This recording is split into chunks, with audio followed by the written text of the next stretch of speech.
Ladies and gentlemen, have you ever noticed how people love the words "guess case closed"? It sounds so clean, so neat, so final. Like somebody slammed a file shut, dusted off their hands, and declared the truth officially dead. No more questions. No more noise. No more mess. Just a stamp on the folder, a fake smile on the face. And everyone goes home pretending justice actually showed up. But what if I told you that some cases don't close? Some cases rot. Some cases breathe in the dark. And some don't stay buried at all. Because tonight, we're not talking about a mystery that quietly faded away. Oh no. We're talking about the kind of story that was supposed to disappear, but instead came back louder, uglier, and more dangerous than ever.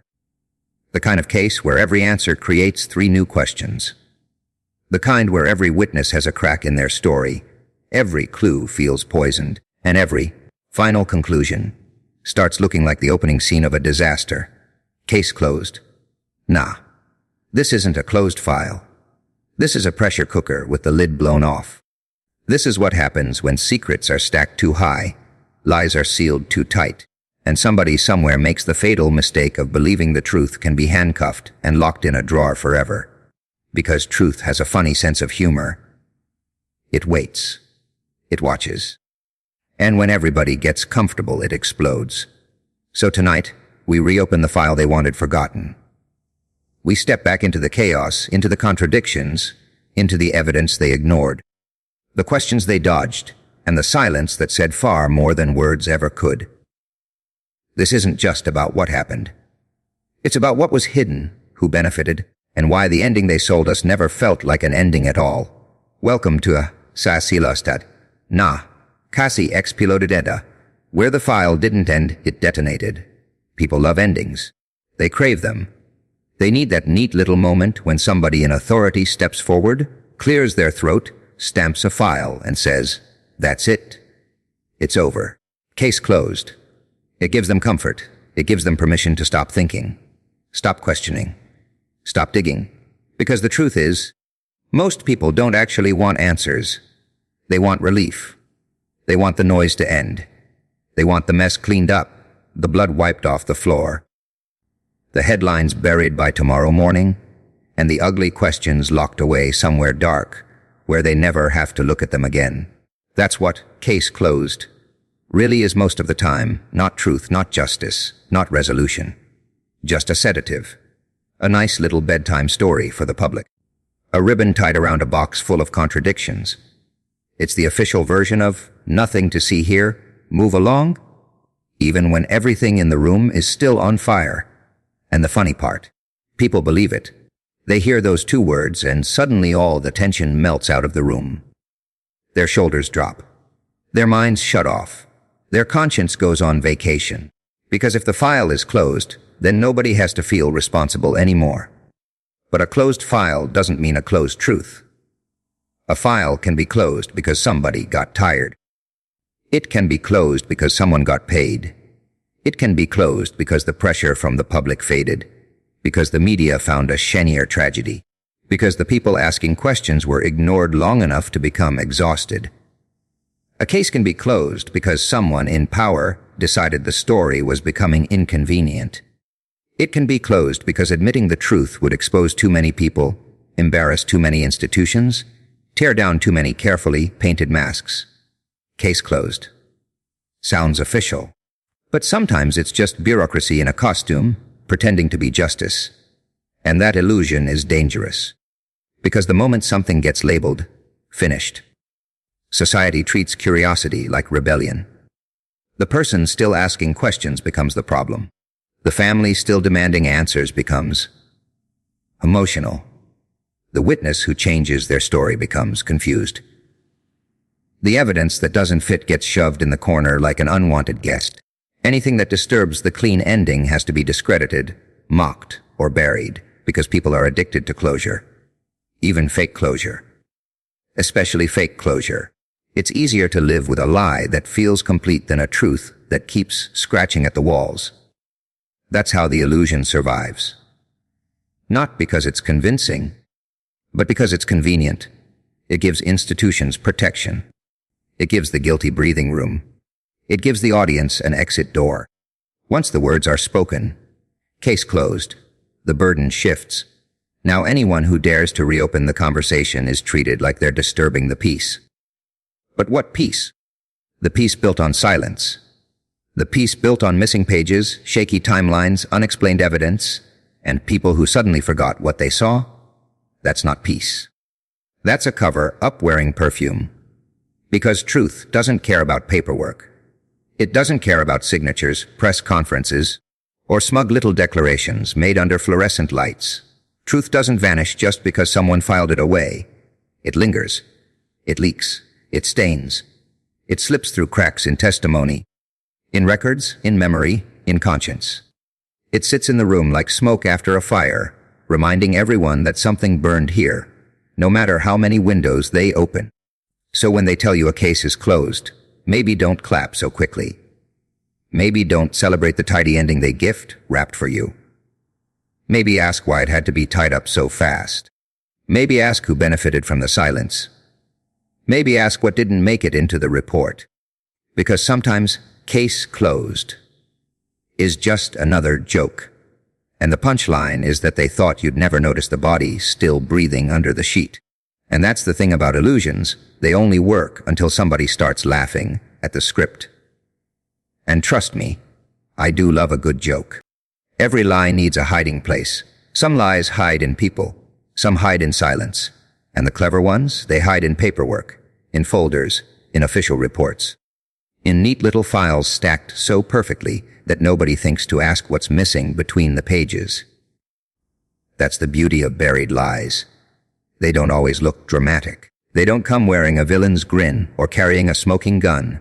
Sometimes they look polished, professional, stamped, signed, filed, and approved. They look like evidence. They look like procedure. They look like the truth, until you start reading closely enough to hear the screaming in the margins. Because the most dangerous lies in any case are never the obvious ones. It's not the bold, false statement that does the most damage. It's the carefully edited truth, the missing detail. The witness statement that somehow lost one crucial sentence. The timeline that skips 5 suspicious minutes like they never existed. The report that tells you what happened but never quite explains how, why, or who had the most to gain. That's how the file becomes a graveyard, not by filling it with total fiction, but by burying the truth under layers of selective facts, strategic omissions, and convenient confusion. And people trust files. That's what makes it so easy. Put a lie in a rumor, and people argue. Put that same lie in a report, and suddenly it gets treated like scripture. It becomes official, untouchable, respectable. Nobody wants to challenge the paper trail because paper feels objective, cold, neutral. But paper doesn't make something honest. It just makes the lie look organized. That's why buried lies are so effective. They don't need to erase the truth completely. They just need to weaken it, distort it, scatter it in pieces so nobody sees the full picture at once. One detail gets buried in page 17. Another gets labeled irrelevant. Another gets dismissed as unreliable. Another never gets written down at all. And before long, the case file becomes less of a record and more of a maze. One designed to exhaust the curious and protect the comfortable. You start seeing the pattern when the contradictions pile up. A witness says one thing, the report summarizes another. An event happened at one time, but the official timeline nudges it somewhere safer. A name disappears from the narrative. A motive gets softened. A suspicious connection gets called coincidence. Suddenly the file starts feeling less like a search for truth and more like a public relations strategy for disaster management. Not what happened, but what version of this can survive scrutiny without taking the whole system down. And here's the cruel genius of it. Once the lie is buried deep enough in the file, anyone trying to expose it sounds unstable. Because now they're not just arguing with a person, they're arguing with the record, with the official account, with the machine. The lie borrows authority from the file, and the truth gets left standing outside in the rain looking hysterical. That's how cases get twisted. Not always by inventing monsters, but by editing angels. by taking a messy, damning, inconvenient reality and ironing it flat until it can fit inside a report without upsetting the furniture. But buried lies don't stay still. That's the problem with hiding rot inside a structure. Eventually the smell gets out. The contradiction slips. The missing page gets noticed. The wrong person remembers the right detail. The evidence they thought was harmless starts talking to the evidence they forgot to destroy. And all at once, the file that was supposed to protect the story becomes the very thing that exposes it. Because every buried lie leaves a shape in the ground. Every omission creates a shadow. Every twisted fact bends the case just enough for someone patient, angry, or curious enough to see that something underneath is very, very wrong. So no, the file isn't always proof of truth. Sometimes it's a crime scene wearing a binder clip. Sometimes the pages aren't documenting justice. They're helping hide the body. And if you listen carefully enough, if you read not just what's written but what's missing, you realize the file was never silent at all. It was whispering the whole time. Whispering that the truth had been gagged, folded, and shoved between pages by people who thought paper could bury consequence. Funny thing about buried lies, though they don't stay underground forever. Sooner or later, the dirt starts laughing back, and when it does, oh, what a punchline that becomes. Silence is funny, isn't it? People think silence means peace, calm, control. They hear a quiet room and assume everything is under control, that the storm has passed, that the danger is gone. But in a case like this, silence doesn't comfort me. It unnerves me. Because silence, in the wrong place, at the wrong time, around the wrong people, doesn't feel innocent. It feels rehearsed. It feels like something holding its breath. You see, when a case starts unraveling, the loudest thing in the room isn't always what people say. It's what they suddenly stop saying. The missing statements. The calls that never get returned. The witness who was eager to talk yesterday, but today can't seem to remember a thing. The official who has all the confidence in the world at the press conference, but gets very careful and very vague when one particular question comes up. That kind of silence isn't empty. It's loaded. It has weight. It has motive. It has fingerprints. And that's the danger of suspicious silence. It disguises itself as nothing. It doesn't scream. It doesn't kick down the door. It just sits there, quiet as a grave, while everybody else talks around it. But if you pay attention, you start noticing that the silence is never random. It appears in very specific places, around certain names, certain times, certain missing pieces. It wraps itself around the parts of the story that matter most, as if the truth has been quarantined, and everyone's been warned not to touch it. Sometimes the silence comes from fear. Someone knows something, saw something, heard something. But they also know what happens to people who speak too soon, too loudly, or to the wrong person. So they hesitate. They swallow the truth. They tell themselves they're staying safe. Other times, the silence comes from loyalty, from pressure, from money, from guilt, from the desperate human instinct to protect what can still be protected before the whole thing collapses. And sometimes, the silence comes from design. Not natural silence. Manufactured silence. The kind built deliberately, piece by piece, until nobody knows whether they're keeping a secret or living inside one. That's when silence becomes suspicious, when it starts behaving like strategy. Look at the patterns. The delayed reports. The edited statements. The questions no one is allowed to ask twice. The people who all somehow forget the same detail. The sudden disappearance of urgency. The way an investigation can go from frantic to frozen overnight, as if someone flipped a switch and told the whole machine to slow down. Silence doesn't have to be total to be dangerous. Sometimes all it takes is one missing sentence, one withheld fact, one person deciding that no isn't the right time to tell the truth. That's enough to poison the entire case. Because silence doesn't just hide truth, it reshapes it. It creates gaps, and the human mind hates gaps. So people fill them with assumptions, with rumors, with official narratives that sound smooth enough to pass. And once those gaps harden into a story, It becomes almost impossible to separate what was truly known from what was simply left unsaid long enough to become accepted. That's how silence wins.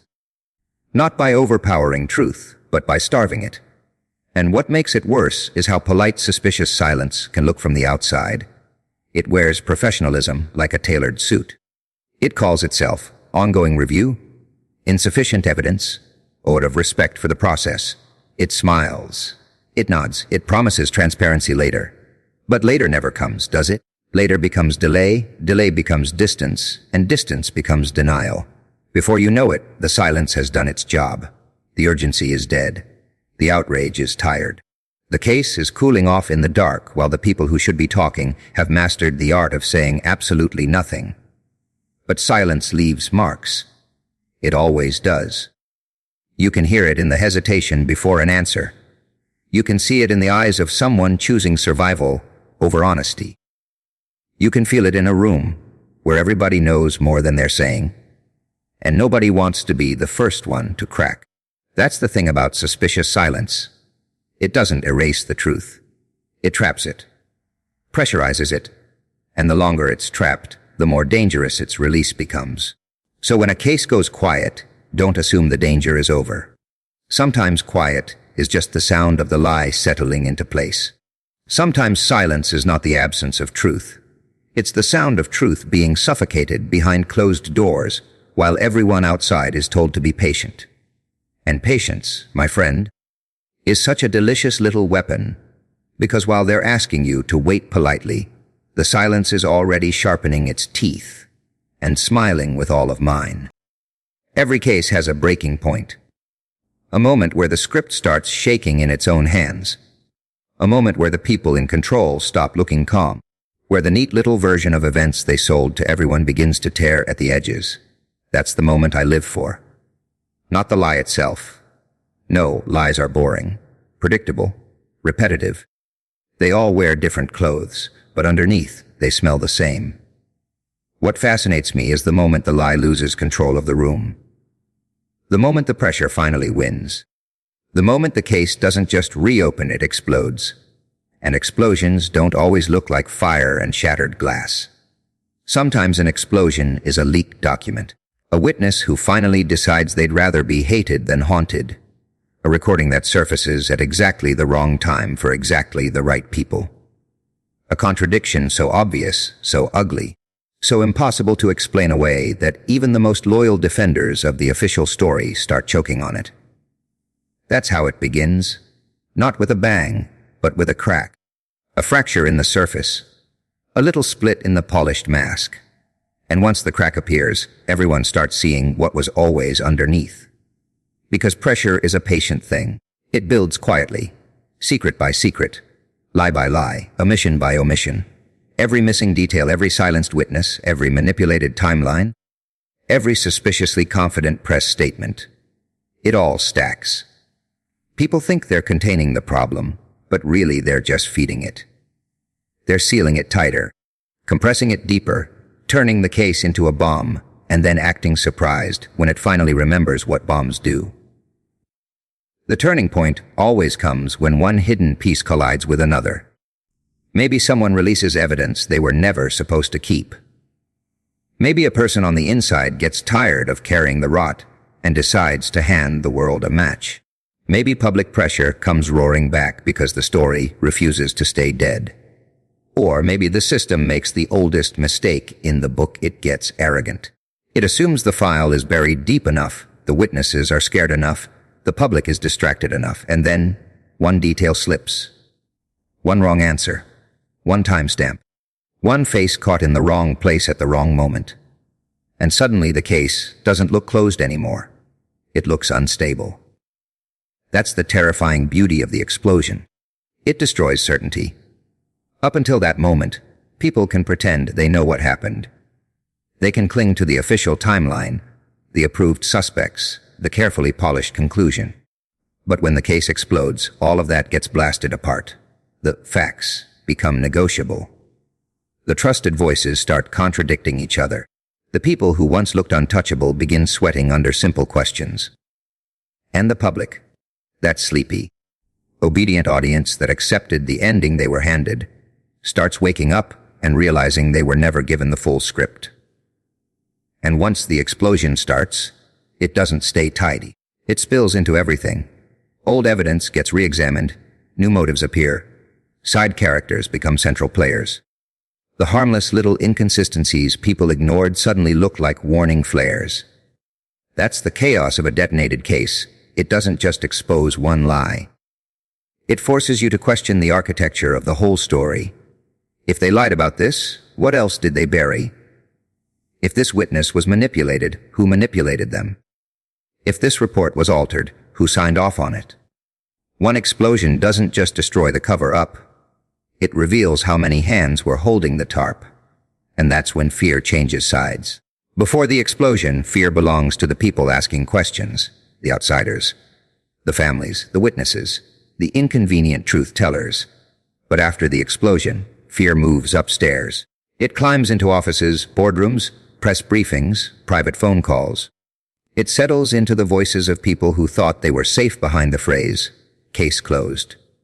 Because now the case has teeth. Now it bites back. Now every person who helped bury it has to wonder which secret surfaces next, which message leaks next, which face breaks next. That's why the turning point matters so much. It's not just the moment the truth appears. It's the moment the lie loses its monopoly. The moment the silence gets interrupted. The moment the performance collapses and everyone in the audience realizes the stage has been on fire the whole time. The case doesn't become cleaner at that point. It becomes wilder, messier, more dangerous. But it also becomes honest in a way it never was before. Because once the explosion starts, nobody gets to pretend the smoke is just fog anymore. So when that moment comes, when the file rips open, the pressure bursts, and the story blows apart in public, don't call it chaos like it came from nowhere. Call it what it is: consequence. Consequence with a spotlight, consequence with a pulse, consequence with a grin stretched so wide it looks almost theatrical. And if you're wondering what it sounds like when a lie finally detonates, oh, it sounds a lot like laughter echoing through a room full of people who thought they'd gotten away with the joke. Whenever a truth gets buried, whenever a case gets twisted, whenever silence suddenly becomes more organized than honesty, there's one question that should start flashing like a warning light in the back of your mind: who benefits? Not who cried the loudest. Not who looked the most shocked under the cameras. Not who gave the most polished statement about justice, transparency, and letting the process work. No, no, no. Follow the comfort. Follow the protection. Follow the people who slept just fine while the truth was suffocating in a locked drawer. Because if a cover-up exists, it's never for decoration. Somebody profits from the darkness. And profit doesn't always mean cash. That's the first trick. People hear benefit and immediately picture suitcases of money, secret bank accounts, or dramatic envelopes slid across tables in parking garages. Cute. Sometimes it's money, sure, but more often, the real profit is power, reputation, survival, position, control, a career saved, a scandal delayed, a family name protected, an institution kept spotless in public while it rots in private. Sometimes the reward isn't gaining something new. It's keeping what would be lost if the truth ever walked into the room uninvited. That's why cover-ups are rarely about one event alone. They're about consequences. If the truth comes out, who falls? Who gets exposed? Who loses authority, credibility, money, influence, freedom, public trust? That's where you start finding motive. Because the people who profit from silence are usually the same people who have the most to lose from honesty. They don't need to mastermind every lie themselves. Sometimes all they need to do is create an environment where the truth feels dangerous and the cover-up feels practical. A raised eyebrow here, a delayed report there, a warning, a reward for loyalty, a punishment for curiosity, and just like that, the machinery of protection begins to hum. What makes it even uglier is how normal it can look. The profiteers of a cover-up don't always wear villainy on their faces. Sometimes they look respectable, calm, competent. They shake hands, issue statements, thank everyone for their patience, and stand beneath banners with words like integrity and service. They know how to hide inside systems. They know how to let procedure do the dirty work for them. They know that if enough people benefit from keeping the truth buried, then the lie doesn't even need a mastermind anymore. It becomes a group project. One person protects a colleague because exposure would damage the department. Another stays quiet because their promotion depends on keeping the right people happy. Another adjusts the story because public trust in the institution matters more than one ugly truth. Another buries a report because the scandal would hurt investors, donors, voters, or shareholders. And suddenly the cover-up has roots everywhere. Not because everyone is evil, but because everyone has found a reason to make peace with dishonesty. That's the real horror of it. Corruption doesn't always need monsters. Sometimes it just needs ordinary people with something to protect and a conscience flexible enough to call it necessity. So when you ask who profited, don't look only for the person holding the shovel. Look for the ones standing nearby in clean shoes. The ones who gained time. The ones who escaped scrutiny. The ones whose image stayed polished while someone else took the blame, or no one did. Look at who got to keep their seat, their badge, their title, their contract, their reputation. Look at who was spared embarrassment, spared accountability, spared collapse. Because silence is expensive, and somebody usually gets a return on the investment. And here's the part they hate. Once you start following the benefit, the case stops being about a single incident and starts becoming a map of incentives. Suddenly, every delayed action, every softened statement, every vanished detail feels less random. The pattern starts to show. Not necessarily one mastermind pulling strings in a dark room. Sometimes it's worse than that. Sometimes it's a whole ecosystem of self-preservation, a collection of people all making small selfish choices that, together, build a fortress around the lie. That's why asking, who profited, matters so much. Because truth doesn't just disappear on its own. It gets buried by hands that expect something in return. Protection, advantage, distance from blame, immunity, comfort. The cover-up is never free. Someone is always cashing in. If not in money, then in safety, status, or silent spot at someone else's expense. So when the file starts smelling wrong, when the story starts wobbling, when the official version feels too smooth for the mess it's trying to explain, don't just ask what happened. Ask who got to walk away cleaner than they should have. Ask who smiled when the question stopped. Ask who stood in the shadows while the truth was dragged out back and buried under paperwork. Because somewhere in every cover-up, there's always an audience member applauding the darkness. And if you listen closely enough, you can hear them laughing before I do. People make a terrible mistake when they think truth is fragile. They treat it like glass, easy to shatter, easy to sweep away, easy to replace with a cleaner version of events. They think if they bury it deep enough, deny it long enough, or drown it beneath enough paperwork, headlines, and carefully rehearsed statements, it will eventually die. That the truth will get tired. That it will lose oxygen in the dark. That it will become one more forgotten thing stuffed into a file cabinet with all the other inconvenient corpses of history. But truth doesn't die that way. It doesn't politely fade because someone powerful asked it to. It doesn't vanish because a room full of officials agreed to call the lie closure. No truth is far more vindictive than that. Truth waits. That's the terrifying part. It waits. It waits behind every contradiction. It waits in the memory of the witness who was told to keep quiet. It waits in the page that went missing, in the timestamp that doesn't line up, in the evidence that was dismissed too quickly, in the gut feeling everyone was told to ignore because it made the official story uncomfortable. The truth doesn't need immediate victory to survive.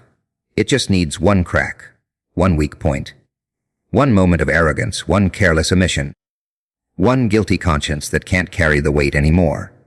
And once it finds that opening, it doesn't come back gently. It doesn't knock. It doesn't ask permission to be heard. It detonates. Because buried truth is like pressure under concrete. The deeper it's forced down, the more violent its return becomes. That's what people don't understand when they try to silence a case, manipulate a story, or choreograph public memory into something safe and manageable. They think delay equals control.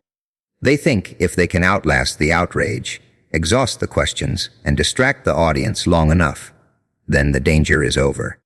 But all they've really done is turn the truth into a bomb with a longer fuse. And when that fuse burns out, the damage is never limited to the original lie. That's the price of suppression. When truth returns, it doesn't just expose the event. It exposes the effort it took to hide the event. Suddenly, the story is no longer just about what happened. It becomes about who lied, who stayed silent, who altered the record, who benefited from the confusion, who signed the false certainty into existence, who smiled at the cameras and called the case finished while the facts were still bleeding under the floorboards. That's why truth detonates instead of merely resurfacing. Because by the time it breaks free, it's carrying all the weight of the original crime, plus every cowardly decision made to bury it. And maybe that's justice in its ugliest form. Not clean justice, not cinematic justice with a perfect confession and a neat ending, but chaotic justice, delayed justice, the kind that rips the curtain down instead of politely asking it to open. The kind that embarrasses everyone who thought they could manage perception forever. The kind that turns the phrase, "case closed," into a joke so bitter it chokes the people who used it first. The beautiful irony is that the people who bury truth usually think they're being clever. They think they're protecting themselves, protecting their name, their power, their institution, their comfort. They think they're choosing the safer route. But every lie they tell, every witness they silence, every report they edit, every doubt they bury is just one more stick of dynamite tucked beneath their own foundation. They're not escaping consequence. They're engineering it. They're building a future collapse with their own hands, and then congratulating themselves for how quiet the room has become. But quiet doesn't mean safe. Quiet just means the blast hasn't reached the walls yet. So if there's one thing to remember, it's this: truth is not weak because it was delayed. Truth is not defeated because it was mocked, hidden, or denied. Truth can be buried, yes. It can be handcuffed, sedated, mislabeled, shoved into darkness, and declared dead by people with titles and microphones. But death was never really on the table. Not for truth.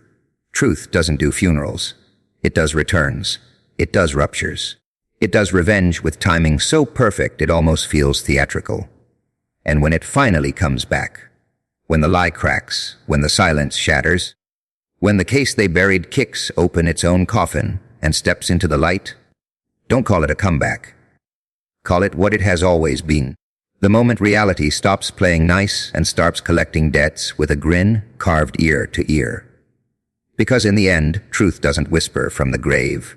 It rises laughing, paints a smile on the ruins, and reminds everyone that the best punchlines are the ones that explode in your face.